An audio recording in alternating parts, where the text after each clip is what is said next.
विश्वनाथं शरणं प्रपद्ये. चहा घेणार ना? नको? येस, ओके, झालेलं आहे म्हणून म्हटलं. चला, सकाळी सकाळी सकाळी सकाळी हे बघा. चला, नाश्ता नाश्ता, मस्त नाश्ता, जाळीदार नाश्ता. चला, छान वाटतोय खरं हा असा कलर घरात घालायला तरी साडी खूप छान वाटते. पण आज मी बागेत सगळ्यांकडनं ओरडून घेतलंय ही जुनाट साडी का नेसून आला. पण खरं सांगू का, ही जुनाट साडी मी 2दा नेसली आहे 15 वर्षात आणि ही तिसऱ्यांदा. खूप मला ही आवडते कारण की याचं सूत छान आहे, पण मी नेसत नाही कारण मला जेव्हा अगदी मी सुरुवातीला पहिल्यांदा जेव्हा साडी नेसली तेव्हा सुद्धा मी हे म्हणून घेतलं, कसली साडी जुनाट नेसलाय. काय करायचं. खरं तर असल्या जुनाट साड्या सेलिब्रिटी नेसतात आणि असं याच्यावरती एक बारीक ब्लाऊज घालायचं आणि असं करायचं. किती हल्ली सेलिब्रिटीच्या मी साड्या बघायला लागले ना, सगळ्या जुनाट जुनाट रंग, जुनाट जुनाट कलर आणि त्या नेसतात. आम्ही त्या बघणार पण नाही. परवा तर एकीची साडी म्हणे त्याची किंमत 1.5 लाख, त्याच्यावरची ती बॅग होती ती 12 लाख. आणि मी म्हटलं, आमच्या मावशीनं म्हटलं ही अशी साडी कशी वाटते. त्या म्हणल्या किती गांडडी दिसते. आणि मला पण असंच वाटलं, ही साडी आपण नेसणार पण नाही आणि कसल्या साड्या ह्या सेलिब्रिटीज नेसतात, त्यातली ही साडी सेलिब्रिटी साडी.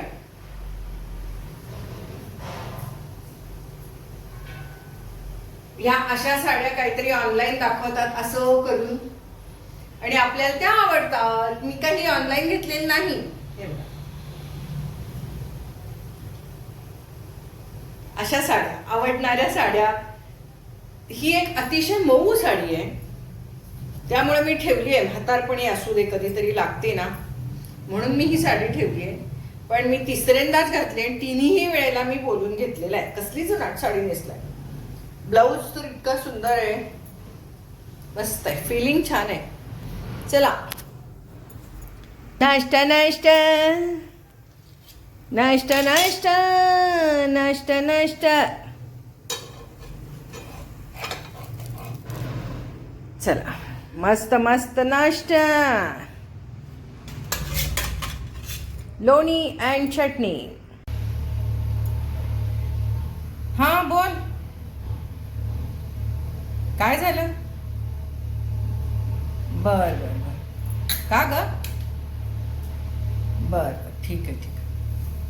उद्या येणार ना पण. बर ये, मी भांडी तेवढी घासून घेते कुणाकडनं तरी, बाकीचं काय नाही जमत त्या दुसऱ्या मावशीना. ये, ठीक आहे, बाकी सगळं ठेवते. हां, ओके, ये ये, असू दे, काय इलाज नाही त्याला. हां, ठीक आहे.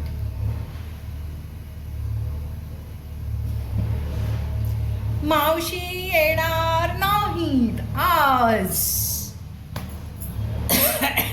कोणतरी वारलं, त्यांच्याकडे यायला निघाल्या होत्या म्हणे. पण असू दे, आता काही इलाज नाही, होय की नाही.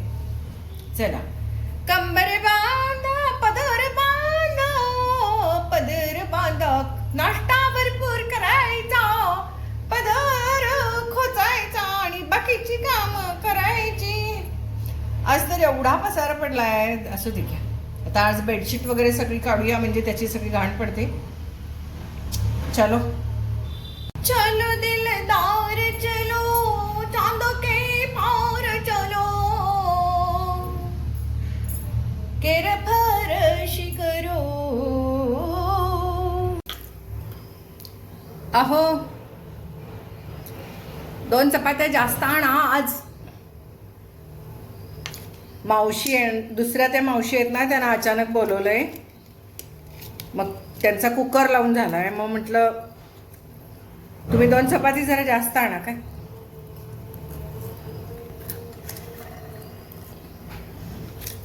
कसं झालं माहिती का, आमच्या मावशी येणार नाहीत. मग मी दुसऱ्या एका मावशींना फोन केला,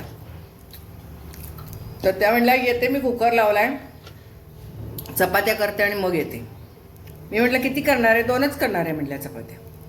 मग ठीक आहे म्हटलं, असू दे, या 2 चपात्या मी आणवते मेसमधनं, तुम्ही या. बरं येते म्हणल्या. त्यांनाही तेवढंच हलकं झालं ना. त्या येणार, मला मदत करणार आणि मग पुन्हा घरी जाऊन करणार, कसं चुकी. मग 1 दिवसाचं काय असेल ते द्यायचं त्यांना आणि पैसे पण द्यायचे ना, असं पण करायचं. शेवटी माणसं राखून ठेवायची म्हणजे असं करायलाच पाहिजे. त्यांना पण मदत व्हायला पाहिजे ना. नाहीतर ह्याच्यानंतर त्या अचानक येणार, मग घरी जाऊन त्या कधी करणार स्वयंपाक. एकमेका सहाय्य करू अवघे धरू सुपंथ, असा प्रकार आहे हा. आणि मुख्य म्हणजे हे वैतागायचं नाही आपण ह्या सगळ्या गोष्टींना, आनंदाने करायचं. असं नाही म्हणायचं अगो बाई त्या आई मावशींना द्यायचे. हॉटेलमध्ये गेलो की असं आपण खर्च करून येतो हो म्हणून. तेव्हा विचार करतो, साड्या खरेदी करताना विचार करतो आपण, असं जाऊन घेऊन येतो. मग आता का विचार करायचा? हे माझं मत. तुम्हाला काय वाटतं? आपल्याला मदत झाली ना.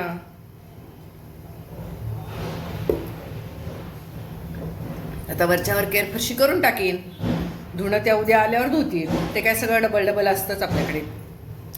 भांडी मावशी येऊन घेऊन करून जातात. झालं की नाही काम? आनंदाने करूया आजचा दिवस. वर्तमानातले हे क्षण आनंदाने घालवूया आणि मस्त एन्जॉय करूया हे सुद्धा लाईफ. त्यात काय एवढं मोठंसं. पण पूर्वी हे जमायचं नाही होय असं, कारण की पुढच्या कमिटमेंट असायच्या. आता रिटायरमेंट लाईफमध्ये हे सगळं चालतं, पण इतर वेळेला जमायचं नाही. हे इतकी चिडचिड व्हायची, बाप रे. घड्याळाच्या काट्यावरती जीवन असायचं ना.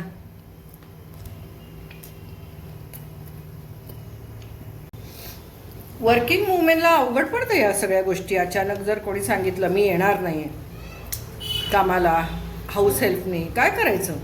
मूल लहान असेल तर काय करायचं? तिनं जॉबवर कसं जायचं? किती अवघड आहे ना बाईच्यासाठी हे. पुरुषाच्या ह्या गोष्टी डोक्यातच येत नाहीत काय.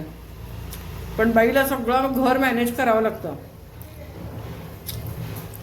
बाईची नोकरी करणं अजिबात सोपी नाही, कारण आलेल्या अशा अडचणी आणि अडथळे याच्यावरती ह्या सगळ्यांना पार करून तिलाच जावं लागतं.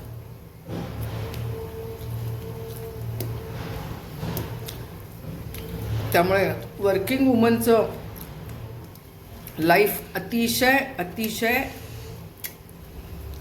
धावपळीचं, चॅलेंजेसनी भरलेलं आणि प्रचंड मॅनेज करावं लागतं तिला. पूर्वी अजिबात झेपायचं नाही सगळं. असं झालं की झालं, रडकुंडीला यायचा जीव. स्वयंपाकाला मावशी येत नाही म्हटलं की रडकुंडीला यायच्या जीव आपला. पुरुष काय पटकन म्हणते राहू दे मी बाहेरच खातो, पण आपण काय करायचं? मुलांचं काय करायचं? किती अवघड आहे की नाही प्रश्न सगळे. संसार करणं सोपं नाही, लग्न करणं तर त्याहून अधिक अवघड आहे. अलीकडे पोरी ज्या म्हणतात ना लग्न करणार नाही, अगदी उत्तम आहे ते. नकाच करू लग्न. काय लग्न करून मिळतंय?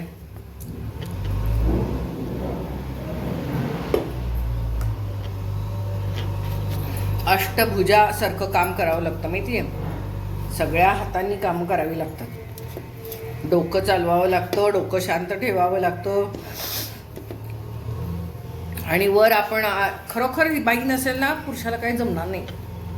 त्यामुळे स्त्रिया म्हणतात मी नसले ना की मग तुम्हाला कळेल, मी नसले ना मी तुम्हाला कळेल. आपण कसं स्त्रिया सगळी कामं अशी ढीगभर खूप सारी करत असतो. पुरुषांना जमत नाहीत ना, मग ते करतच नाही. त्यांचा अडत पण नाही त्याच्यामुळे. आपलं सगळं अडतं आणि आपला हट्ट असतो, नाही हे केलंच पाहिजे, ते केलंच पाहिजे. मग आपण म्हणतो हो मी नसले ना म्हणजे तुम्हाला कळेल. म्हणजे तुम्हाला काय वाटतं, तुम्ही नसावं आणि त्यांची अडचण व्हावी असं वाटतं का स्त्रियांना? आणि मग त्यांना आपली किंमत कळेल असं वाटतं का? काय कळत नाही किंमत. एक दुसरी गोष्ट, आपली त्यांना किंमत कळावी ही आपली जी इच्छा आहे किंवा अपेक्षा आहे ती चूक आहे. कारण अपेक्षा आली की अपेक्षाभंग आला. 3, आपल्याला हे सर्व काम करण्यात आनंद आहे का? आहे का? असेल तर मग कशाला असं म्हणायचं आपण, मी नसले तर तुमची काय अडचण होईल, म्हणजे त्यांची फजिती व्हावी अशी आपली अपेक्षा आहे का? आहे का आपली अपेक्षा त्यांची फजिती व्हावी म्हणून? मग जर का तशी तुमची इच्छा असेल की त्यांची फजिती व्हावी आणि मग त्यांनी तुम्हाला वा वा वा म्हणून तुमचे काय नाकदुर्या काढाव्या, तुम्हाला सलाम करावा आणि छान छान म्हणावं, असं आहे का इच्छा तुमची? ही इच्छा तुमची कधीही पूर्ण होणार नाही. पहिली गोष्ट का सांगते, एकतर त्यांचं अडतच नाही. सगळ्यात पहिली गोष्ट, त्यांना फरकच पडत नाही. त्यांना लक्षातच येत नाहीत ह्या गोष्टी की अरे समजा आपण नाही आहे, जेवण बाहेरून आणतील, बाहेर जेवतील, खातील, घ्या, बाहेर जेवतील, खातील, त्यामुळं त्यांचं अडणार नाही. समजा इतर काही कामं आहेत ती काही करणारच नाहीत, कारण त्यांनी ती पूर्वीही कधी केलेली नाहीत. धुणं, भांडी, केर, फरशी या गोष्टी पूर्वीही त्यांनी कधी केलेल्या नाही आहेत, त्यामुळे त्यांचं काही अडणारच नाही आहे. त्यांना ते काम केलं पाहिजे अशी त्यांना वाटणारच नाही आहे, हो की नाही? त्यामुळे त्यांच्या ह्याच्यातच नाही आहे की हे काम आज होणार नाही म्हणजे काही अडणार आहे, नाहीच. त्यांचं जर कुठंच अडणार नसेल तर मग ते का तुम्हाला म्हणतील बाई तू पाहिजेसच घरात, तू पाहिजेसच घरात, का म्हणतील? त्यांची कुठेतरी अडचण झाली पाहिजे. मुलं लहान आहेत आणि मग तुम्ही मुलांना सोडून जाताय, मग त्या मुलांचं काय करायचं? मुलांना खायला प्यायला घालायचं, मुलांना शाळेला सोडायचं, हे सगळं त्यांना करावं लागलं तर मग त्यांना वाटेल. पण मग ते त्या दिवशी काय करतील? मुलांना शाळेला सुट्टी देतील आणि दुसरी गोष्ट सरळ मुलांना बाहेरचं खायला घालतील, हो का नाही? मग ते आपल्याला आवडणार नाही. आपण काय म्हणणार, ते काय म्हणणार, तू पण कर की असं, तुला कोण नको म्हणली. पण ते आपल्याला स्वतः आवडत नाही. म्हणजे ही जी सगळी कामं आहेत, पडते आता फोन, ही जी सगळी कामं आहेत ना, ही सगळी आपली स्वतःची आहेत, आपणच वाढवून घेतलेली आहेत आणि आपल्यालाच ती आवश्यक वाटतात. आपल्याला वाटतं नको बाई मुलांची तब्येत बिघडेल, मुलांना शाळेत आणायला पाहिजे, मुलांचा अभ्यास बिघडेल, असं आपण म्हणत असतो. मग त्यामुळे हे सगळी आपली कामं आहेत. थोडक्यात आपण जर का असं म्हणत असू की माझ्यामुळे घराचं अडेल, तर ते अजिबात अडत नाही. पहिली गोष्ट, कारण ही जी सगळी कामं आहेत ती आपण वाढवून ठेवलेली आहेत, त्यामुळे त्यांचं कुणाचंही काही अडणार नाही आहे. आणि मी तुम्हाला म्हटलं ना की त्यांचं आडावं ही आपण अपेक्षा करणं म्हणजेच आपण आपली ही जी कामं आहेत ती मनापासून करत नाही आहे. आपण मनापासून करत नाही म्हणजे ती कामं आपण एन्जॉय करत नाही आहे. ती कामं आपण एन्जॉय करत नाही आहे म्हणजे त्याच्यात आपल्याला आनंद मिळत नाही आहे. म्हणजे आपण नाईलाज म्हणून ह्या सर्व गोष्टी करतोय असा त्याचा अर्थ होतो, होय ना? नाईलाज म्हणून हे सर्व आपण करतोय, चिडचिड करून करतोय, इच्छा नसताना करतोय असा त्याचा अर्थ झाला. आणि म्हणून आपण त्यांना आपल्याला असं वाटतं जे काही आपण काम केलंय ह्याच्यात आपल्याला आनंद नाही, त्यामुळे जे काही आपण काम करतो त्याचं कोणीतरी कौतुक करावं ही आपण अपेक्षा करतो. रिवॉर्ड काहीतरी पाहिजे ना, एकतर आनंद मिळायला पाहिजे. पण तो जर का आनंद मिळत नाही तर कोणीतरी कौतुक करायला पाहिजे. मग ते कौतुकही झालं नाही तर मग आपली चिडचिड होते, रेस्टलेस होतो आणि आपण रागराग करतो आणि मग आपल्याला असं वाटतं त्यांची फजिती व्हावी. आणि त्यांची फजिती नाही झाली तर आपल्याला आणि राग येतो, कारण आपल्या विना काही अडतच नाही. ही भावना म्हणजे हा अपमान झाला तिथं, आपला इगो दुखावला गेला ना तिथं. बघा, म्हणजे इगो दिखावणं, अपमान होणं, घरामध्ये किंमत नाही असं आपण सारखं सारखं म्हणणं, मला कोण विचारत नाही हे म्हणणं, मीच खूप काम जास्त करते असं म्हणणं आणि माझ्याशिवाय घर चालणारच नाही हे सगळं म्हणणं, हा एक फुगा आहे. तो ठोस करून फुटू शकतो. हा आपला भ्रमाचा भोपळा आहे. तात्पर्य काय, हे आपणच सगळं ठरवलेलं आहे. आपण नसलो तर काही कुणाचं अडणार नाही. त्यामुळे म्हणून ढीगभर कामं जेव्हा वाढवून घेता तेव्हा आनंद असेल तर करा, आनंद नसेल तर नका करू. तुम्हाला एन्जॉय वाटत असेल त्याच्यामध्ये, तुम्ही जे करताय म्हणजे तुमच्या मुलांचं करण्यात, तुमच्या नातवंडांचं करण्यात, तुमच्या नवऱ्याचं करण्यात, तुमच्या सासू सासऱ्यांचं करण्यात, घराचं करण्यात जर तुम्हाला आनंद वाटत नसेल तर तुम्ही त्याची कौतुकाची अपेक्षा करणार, आणि आनंद वाटत असेल तर तुम्ही ते स्वतःसाठी करणार. कळलं का? म्हणजे घर आपलं आहे, ही सगळी नाती आपली आहेत, माझी असं म्हणायचं, हे घर माझं आहे, ही बाकी नाती माझी आहेत आणि मी माझ्यासाठी त्यांचं करतोय, त्यांच्यासाठी करते हे मनातनं काढून टाकायला पाहिजे.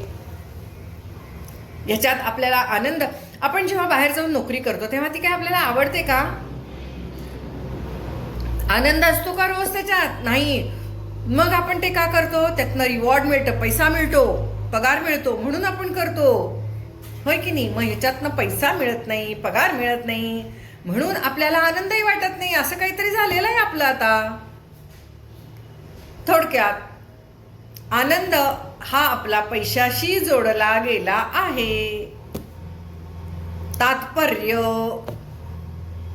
होय की नाही? सर्वात शेवट काय सांगितलं की पैसा मिळाला तरच आपल्याला आनंद वाटतो. मग तो कुठल्याही कार्यातनं मिळू दे, तो मिळाला नाही तर आपल्याला आनंद होत नाही.